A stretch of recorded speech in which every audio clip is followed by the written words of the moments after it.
satisfaction, so they tell me because I don't know much about it.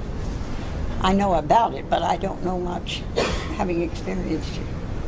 I just wonder how you started to develop your approach, which I kind of regard as a revolutionary approach, because you use the television, everything is getting bigger and bigger, and all of a sudden you say, wait, let's take a look and see what is happening, and and there is economies and so forth in smaller things and working at the human scale.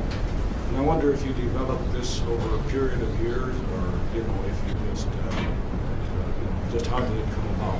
Maybe I should read your book. I just saw that you have a book on it.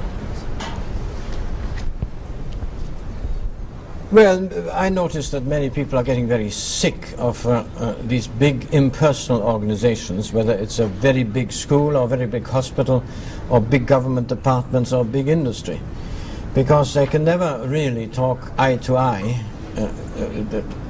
The official to whom they talk says, well, I'm sorry, but this is what the rules say. Everything is rules and regulations. Well, rules and regulations always make many hard cases. And bureaucracy is, when it becomes too big, it's not very human.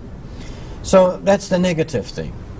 But then looking around in the world, I found that many things are done very beautifully in so-called poor countries, yielding a much greater level of real joyfulness. I shall never forget coming back from Burma and sitting in the what we call the underground, the tube, underground railway in London, and I looked at the people and I said, good gracious me, something terrible must have happened. They all look so sad. And so I inquired, nothing had happened. They looked like this all day long, you see. So I wasn't used to that anymore. So you become a bit critical.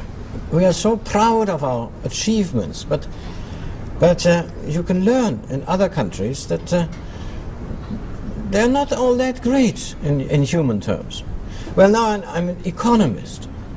And I find in economics everything begins with production and new methods to produce more and better and faster. Ah, yes, but what happens to the people? Oh, well, yes, of course there are also people. And, we don't need them, they will be compensated, you see. But compensation never compensates. They're thrown out of a job and then they get a bit of money. But what they want is the job to get money, not the money. Well, the money is better than nothing, but compensation never compensates. If you get run over by a car and lose your legs and you get so much compensation, you're not compensated, are you? You're still without legs.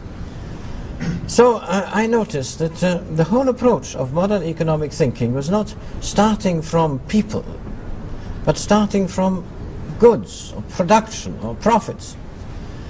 So then I became more and more interested in writing about economics as if people mattered. And that then immediately implies that things must be human scale. Only then will people really matter. Have any of you seen the BBC film that featured Dr. Schumacher made about it's distributed? Have your class seen it? I don't know. I think probably some of you saw it. It was on Channel 11 a couple of times.